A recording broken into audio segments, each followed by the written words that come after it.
Hello there. I'm Dawn Westmoreland, hailing from Asheville, North Carolina, the beautiful Blue Ridge Mountains, coming from WPVM FM LP 103.7, the voice of Asheville. Every Tuesday at 9 a.m. Eastern Standard Time Zone, I have a show called The Empowered Whistleblower, where my guest and I blow the whistles on strategies to have a better workplace. Now, because the show is syndicated, you may pick it up at a different time and date. So I'd like to welcome my guest, Geoff Woliner. He is the CEO of Winning Wit, and he's an author of 8 books. Hey there, Geoff. How are you today? Top of the morning, Dawn. Good to be here, my friend. Yes, and top of the day, top of the evening, if you're listening in at a different time. Geoff, what is Winning Wit about? You know, I can only answer that with my attorney present. So can we move on to the next question, please? Are you a comic? So yes, I have had the unfortunate masochism of being a comedian for many, many, many years, starting back in New York. And after working a lot of jobs that, frankly, I really didn't like, and I know many of your listeners can relate to such a predicament in life, I had this moment that hit me in 2011 where I was the best man at a big fat Greek wedding. And I delivered a roast for the groom, which, by the way, was great because this was a groom who really needed some roasting in his life. And afterwards, people came up to me and they said, you know, Geoff, you should have written a speech for one of the other speakers because that speech was just a white knuckle experience. And then the light bulb went on. I said, wait a second, could that even be a business? Could I just write wedding speeches for other people? And then it evolved into comedy roasts and comedic keynotes and everything else. And it just took on a life of its own. My goodness. I had a feeling because I've seen some of your LinkedIn posts. And I'm like, oh my gosh, this guy has some crazy wit out there. And it just cracks me up. So you've written 8 books. Okay. That's pretty impressive. I've written 3 books and I'm thinking, wow, 8 books. What are they about, Geoff? Where does one begin with that? And each one of them is very, very, very different from the others. So the first 3 were actually travel tours. And they were tours of New York City, they were tours of Montreal, and they were really for the traveler who, let's say you have a big layover and you got a couple hours to explore a city and you're like, I may never come back here again. How do I just check off all the boxes in a condensed area and say, woohoo, I did it. I did this city. So put those together. My first foray into a full-length book was back in 2019, where I said, okay, I've helped all these people with their speeches, this, that, and the other. How do I help them win the big moments in life? Ooh. Because, you know, Dawn, we're terrified of these big moments, whether it's a job interview, whether it's a date, whether it is a meeting with the mother-in-law. That's when you're really terrified about. And one thing that I found was that we dim our own light because of nothing that comes from us, but something that was given to us by somebody else. When somebody said to us, you're dumb. When somebody said to us, you're not good enough. And we've heard this from all these villains in our lives. So this book was called Get Bitter to Get Better, which was leaning in to all of that verbal abuse and actually using that as your jet fuel to rocket you into that big moment and to win the big moment. Oh my goodness. That is amazing. And you brought up about work, people not liking what they do. My God, I've been in the field of HR and I'm stepping out of that, working more in resiliency. And I've heard so much about jobs that people don't like. But let's talk about how everybody has an impact on this earth. Because I've gotten to know, my friend, you are great at manifesting and creating things. So how does each and every one of us have a role in this earth? That's a small question. Can we talk about the weather instead? I'll be honest with you, Dawn. Every one of us is not simply a creator. We are creation. Mm. And we lose sight of that all the time. We tend to see ourselves as separate from each other, from the world around us, from the whole paradigm of everything. We look at ourselves as, well, this is just me. This is the thing that I do during the day. This is the life that I live. And hey, if I create something, like if I write a book or if I paint something, then I've created something. What we never consciously think of is that I myself am a manifestation of creation. I am the creation of my parents, who are the creation of their parents. And this laptop I'm looking at right now is the creation of the company who created it, who themselves were the creation of something else. So everything is just unfolding creation. So if that's the case, then we have the ability to create our own reality every single minute of every single day, which we do. So the question then becomes, which one are we going to recreate? Which direction are we going to go consciously? Okay, before you got into this mindset, did you have a different kind of mindset? Were you ever one of these real serious kind of people? And then did you have like an aha moment, Geoff? I mean, how did you get to where you're at today? Oh, I totally had that 40 years wandering in the desert deal. That's the beauty of it, right? That's the whole fun of this whole journey. And I was absolutely eyeballs deep in that, in taking the world way too seriously and using comedy as a mechanism to take the edge off, to put a little bit of seasoning on the steak, to make it a little more palatable for me. But it wasn't coming from a good relationship with reality. It was coming from, I don't like this. I don't like the world around me. I don't like my circumstances. So I'm just going to take pot shots at them all day. And frankly, that's what most comedy is. So I had this awakening that happened right around COVID. I know, how utterly cliche.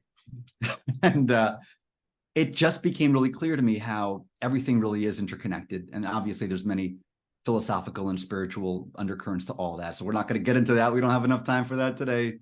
But it became really clear to me that this reality is just a big ball of Play-Doh. It's all a show and it's all a dream. And we have the ability to take this dream in any direction we want. That informed my recent book, which is one of a trilogy that I'm working on called The Path to Perfectia. And that is essentially the core idea, that the entire thing is a dream that we came to experience and to create. So how can we create the most beautiful, radiant, magnificent dream we can while we're in the middle of the dream? Now, you had an interesting experience in the past that really shaped you. Can we talk about that? Yeah, so this is a little difficult to talk about, but it was 5 years ago at a Detroit Taco Bell. And that night, let me tell you, oh no, a different experience. Okay. Yeah. No, so a year ago. No Taco Bell? No Taco Bell. Now we'll shelve that for the next show. So a year ago, I suddenly found myself losing a lot of weight very rapidly, and I had no idea what was happening. And it wasn't because I was suddenly getting into great shape. It wasn't because I was suddenly eating right, because my wife can tell you that was definitely not happening. After 3 months, I found myself down 65 pounds. And my acupuncturist told me that my organs were starting to shut down. I had no explanation for what was happening. And it was truly terrifying. I took every test, every scan, nothing. All I knew is I was quite literally fading away. And what I realized now in retrospect was that I was essentially being primed to step into this new reality I was going to create for myself. But the only way to step into that is to let go of that which was weighing you down. In this case, for me, it was actual physical weight, but it was also a lot of bad habits, bad thought patterns. So in order to truly make that break with who you were into who you're going to become, you have to strip bare everything which no longer serves you.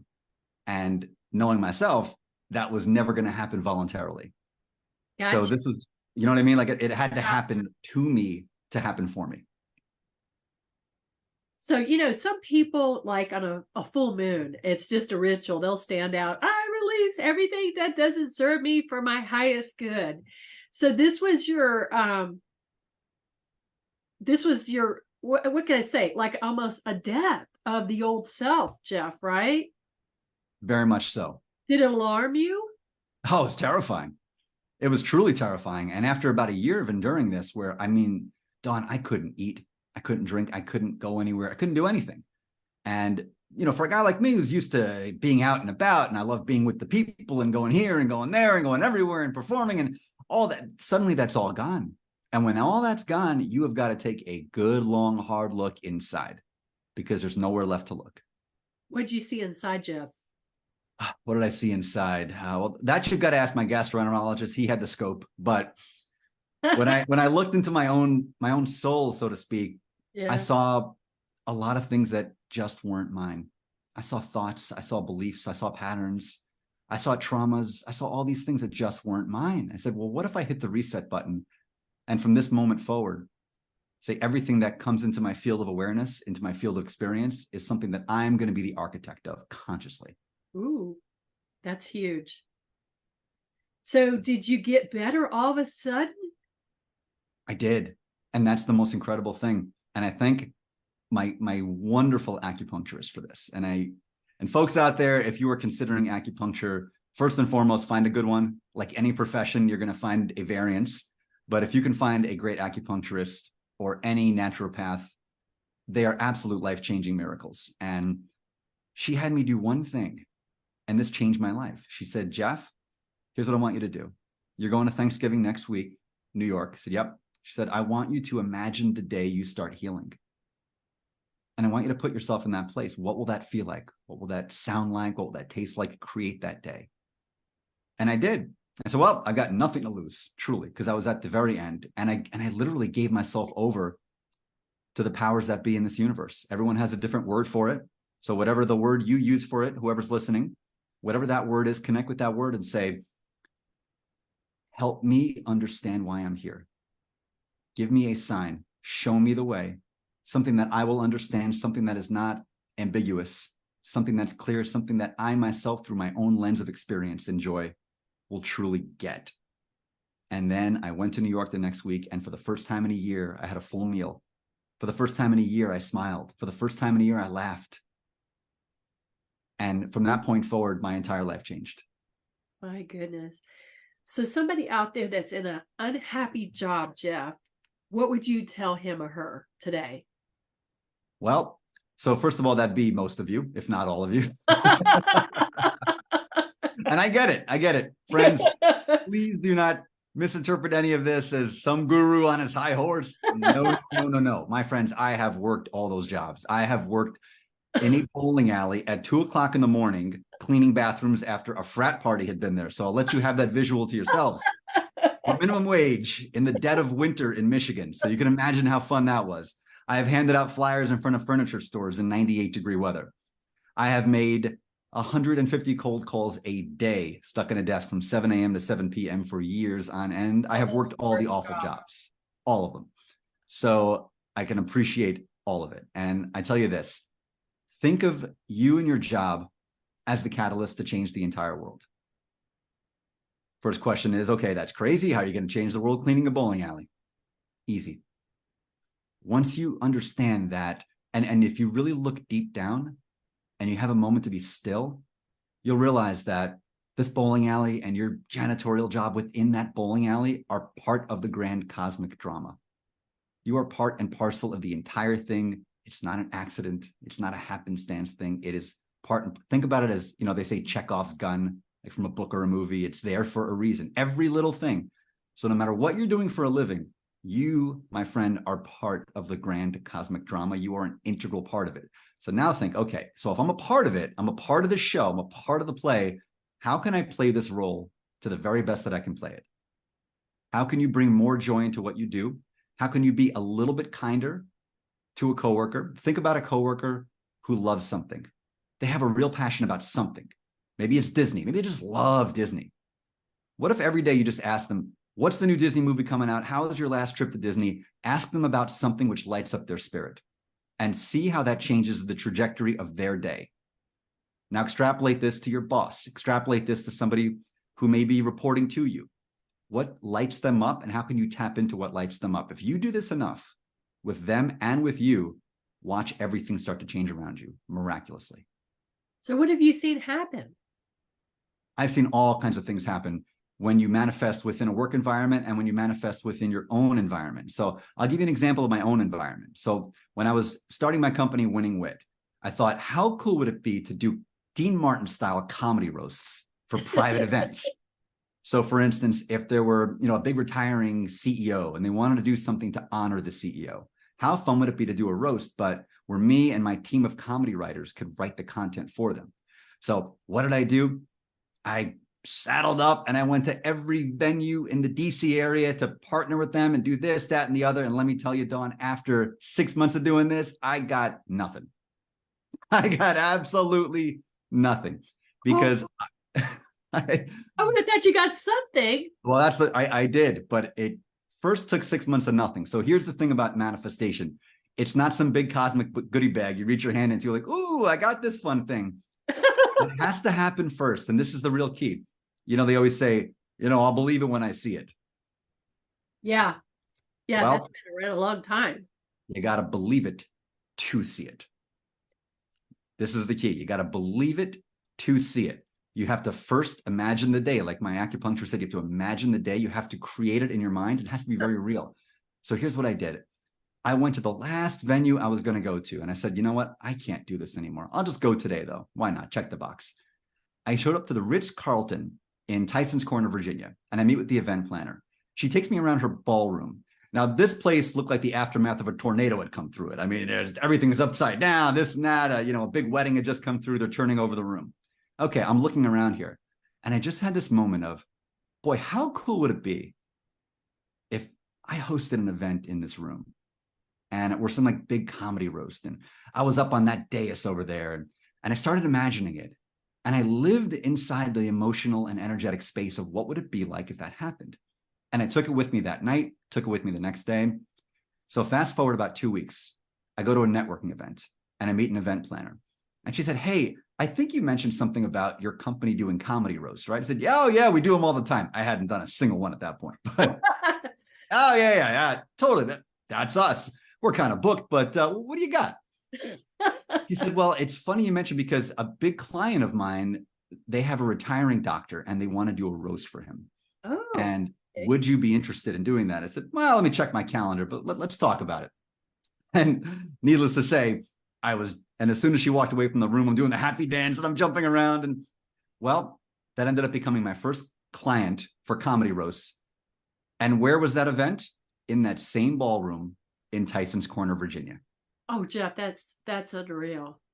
Which I found out about. I was not the one who recommended the venue. They told me, oh yeah, just so you know, I'm not sure if you know where this is, but it's in the Ritz-Carlton Ballroom in Tysons Corner, Virginia. I said, you've got to be kidding me. Good gracious. You've got to be kidding me. That is cool. Well, for the person out there that's the doubting Thomas, how does he or she get into that energy space, that frequency? I get that. And I was the doubting Thomas forever. I love that term, by the way, doubting Thomas. No, okay, let me just say this. And I want to stick up for all the Toms out there because I feel like you've gotten a bad rap. You've been accused of being doubters and skeptics and cynics. So we have the doubting Tom. You've been accused of being creeps. I mean, peeping Tom, come on. Why use the word Tom, right? I mean, it could be a peeping Chris, but no, Tom. Like, so you've been dragged through the mud and I stand with Toms. Just saying that. It should be a hashtag. I stand with Toms. But for all of you doubting Toms and for all you doubting anybody's, for you doubting Kristas and you doubting Jamals and doubting whatevers, I'm talking right to you today. And I understand where you're coming from. I see you. I get it. So here's what I'd recommend. Start small and start kind. Truly. Find somebody in your life, in the immediate circle of your life. Find what they love and amplify what they love. Ask them to tell you about the thing they love. If you're down in North Carolina, somebody could be a big Panthers fan. And if that's the case, I'm very sorry. But just ask them to talk football. Just ask them about what's going on there. Ask them what draft pick you think the Panthers, just stoke their joy. Whatever their joy is. It could be apple picking in the fall. Stoke their joy. And continue to stoke the joy of the people around you and watch what that does energetically to you and to the world around you. And as you continue doing this, start thinking about what you want to accomplish in life, what you want to achieve, what you want to experience. Align that with stoking the joy of others. Watch the miracles unfold, my friend, and the doubting Thomas will be the believing Thomas. Have you worked with people on this? I have, yeah. How to do this? I work with people all the time on this. And I always say, you give me 1 hour and I'll show you how you're going to change the entire world. Oh, wow. That's it. And I know it sounds crazy. It sounds grandiose. Like, who's this guy? Fair. I would have said the exact same thing. And I would have written a lot of satire about it. In fact, I still write satire about it. You can't laugh at yourself. What are you doing? How do people find out about you? I mean, how do they reach out to you, Geoff? Honestly, they just come out of the woodwork on LinkedIn. That's where they all just find me. They're just on LinkedIn. Like, they just DM me and they just want to know more. That's all it is. And my friends, I would say, be what you want to see in the world. And I know people say that, but it really has a lot of resonance where if you say, the world is unkind. Okay, well, there's two ways you can go with that. You can continue to be unkind yourself, and that will mirror back to you. or just take one small step toward a little bit of kindness today and watch how that mirrors back to you. You do that enough, the world won't feel unkind anymore. So is it fair to say that we get back what we focus on? We do. We say we don't, I've heard this term and I used to laugh it out of the building until I've experienced it. And I see a lot of truth to it, which is, we don't attract what we want. We attract what we are. What we are. Boy, that almost sounds like Wayne Dyer, Dr. Wayne. Yeah, it is. And, this was stuff that I used to satirize mercilessly when I was in a consciousness of lack and of fear and of grievance and resentment. And so to me, this was all nonsense. So was it that I lived it? Near-death experience that changed you? Yeah, truly it was. Once you're really at the end, and I was at the end, Dawn, I'm telling you, I was at the end. My body was physically shutting down. I didn't have a whole lot of time left to go. Ooh. And it was that moment where I realized this was just preparing me for what was next. But if I wasn't willing to step into what was next, frankly, there wasn't going to be a next. Wow. And you get a real sense of clarity when that happens. But the cool thing is, it just reminds you that you are the creator. And friends, if you're listening, the one thing I just want you to take away from this, if nothing else, just look in the mirror every day and just look at those eyes and say, I am the creator. I am the creator. Like, you create this. It may seem like it's all externally imposed on you. And a lot of things are, like your name was given to you. Your physiology was given to you. The country you were born in was given to you. So those are the things you can't change, but you can change everything within that. You can change the direction that character goes within the story. You are the writer, the director, the actor, and the producer all in one. So people can reach out to you and you will teach them how to set the intention or to manifest. What do you call it, Geoff? Honestly, it can be called anything you want, but I really call it coming home to yourself. Oh, okay. Remembering who you really are, because underneath all the layers of all these stories we tell ourselves and these roles that we play and these beliefs that we think are ours. And now here's the thing about a belief, and it could be a belief about anything. Once you start scratching the surface of that, it's like a scratch off ticket. You start scratching it, you get all kinds of weird stuff that starts popping up underneath. You realize that these beliefs were never really yours. They were never yours. And it doesn't matter what the belief is. It was given to you by someone, and you could believe in it strongly. In fact, you can believe it can be the core of your entire identity, and it's still not yours. Whose is it then? It came from somebody before you, came from somebody before them, came from somebody before them, came from somebody before them. Think about the things that people most passionately believe in this world. And it could be political, it could be religious, and I mean everybody. So this is not picking on it. This is everybody. Nobody woke up one day and independently came to that belief and said, I'm going to invent this belief and now I believe it. This was influenced by the world you're a part of. So you're a part of the belief system which you've internalized. So now you have and I'm not even saying you should change your beliefs, but I'm saying you should examine your beliefs objectively. Yeah. Look at them and ask, does this serve me? And say, if this belief serves me and makes me a better person, God bless you. That's wonderful. That's great. Amplify it. But if it doesn't, does it serve you? And if it doesn't, how did you get it? Now, Geoff, there's always people out there that question energy and manipulating energy. I mean, what do you say to those people that don't believe in energy? Well, energy is not something that can necessarily be proven empirically on a radio show, but energy can be proven scientifically. Now, I'm not a scientist, and what I will not do is make that leap into, I'm this quantum guru and this and that. And no, that's way above my pay grade. But I'll say the evidence is self-evident.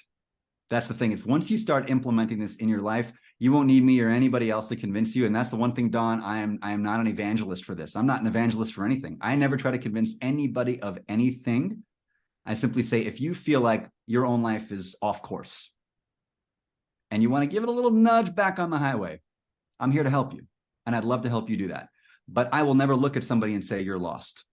And here's what you need to do. That's not my place. Everybody has their own journey. Yeah. I'm just here to help those who feel maybe their journey's a little bit off course and they want to nudge it back on the track. And imagine there's so many people out there like that. So how do we get a hold of you? I know how to get a hold of you, but how do my listeners get a hold of you? Yeah, Dawn had a PI track me down, so she knows how to get a hold of me. But you can all reach me a couple different ways if you want to connect with me on LinkedIn. It's Geoff Woliner, Geoff with a G, Geoff Woliner. And you could also find me on my website, which is simply geoffwoliner.com. Easy peasy. I'm the only one of my kind, at least as far as I know. So we can get you for humor. We can get you for a consultation. How do we find out about your books? Where are your books? Amazon, the big Amazon rainforest of books, and it's got a whole lot of them down there. So you can just Google me in Amazon, honestly. Geoff Woliner on Amazon. You'll see all the books that come out, and got a little something for whatever flavor of the month you're feeling. You want a little self-help, a little self-development, we can dabble in that too. You want to dive headfirst in some spiritual fiction, I got you covered there. And if you really want to tackle some of the mental health demons that have been holding you back, my book, Leaving 2020, I think will deeply resonate with you. What a title. That book was a slice of life. I wrote that right in the heart of the pandemic. And it was about a character in New York City who was dealing with the deepest demons of depression. And the pandemic had sent him over the edge. It was just the one thing too much. So he makes an executive decision for that day to be the last day he's going to be on this earth. And he actually takes the leap, but that's where the story begins. Well, to the listeners, you're going to have to purchase this book to find out more. Geoff, are you a disruptor? Good question. You know what, Dawn, I think we're all disruptors. I think we love to use that word. And I know that's a chic word to use these days. And I don't hate it. I'll be honest with you. I kind of like it. But to me, I think in ways big or small, we're all disruptors because creation itself is disruption. Creation is the literal birthing of something new from something that was. And we do that every single day. You know what? I'm going to go up and make a quesadilla for lunch today. That's going to be disrupting my kitchen because there's going to be 2 less tortillas in my fridge. And there's going to be less cheese in my fridge now, which I'm going to have to then refill. And I've just disrupted the ecosystem of what's happening in my fridge. So everything we do, this conversation we're having right now is disruption. Oh my goodness gracious. What's next for you? So I'm working on the second of my trilogy right now. It's called The Path to Perfectia. And honestly, that book is truly my baby. And I love them all. I really do. But The Path to Perfectia, that one came to me a year ago, right when I began the journey back to life. And it was the writing of the book that actually restored my health, and it restored my vitality, and it restored my joy, restored my optimism. And it's really a story that speaks to my soul and to many people who are struggling with all kinds of things like grief and loss and hopelessness. And it's how you find the light within those moments and how do you get to the other side of it. Very impressive. Yes. So do you think we should laugh our way through life? You have to. What else can we do? You laugh or cry, and there's a place for both and there's a time for both, Ecclesiastes. But at the end of the day, I love to satirize life because the way I see it, this whole thing really is it's a show. It's a game. It's a dream. And if you can't have fun with it, if you take anything in this life too seriously, that is a recipe for disaster. Boy. It's a recipe for misery. It's a recipe for war. It's a recipe for conflict. It's a recipe for depression because you cannot be upset about something you don't take seriously. They just can't exist in the same space. So take ourselves less seriously. Absolutely take ourselves less seriously, because at the end of the day, if we're all just creating every moment of every day, we can create something lighter. We can create something more fun. I'm convinced that we are. I believe there is a rise in consciousness happening. I believe a better world is happening right now. It's unfolding right now, even though it may not be apparent. And it's because of you, Dawn, and it's because of everybody else here. A better world is coming because of every single one of you. Geoff, thank you so much. Geoff Woliner, he is the CEO of Winning Wit and the author of 8 books. Thank you, Geoff, for your wit, for your kindness, and for telling us all we can co-create our lives. Thank you so much. I appreciate you, Dawn, and everybody out there. I love each and every one of you. I truly do. I wish you all the best. All right. Stay empowered. We'll see you next time.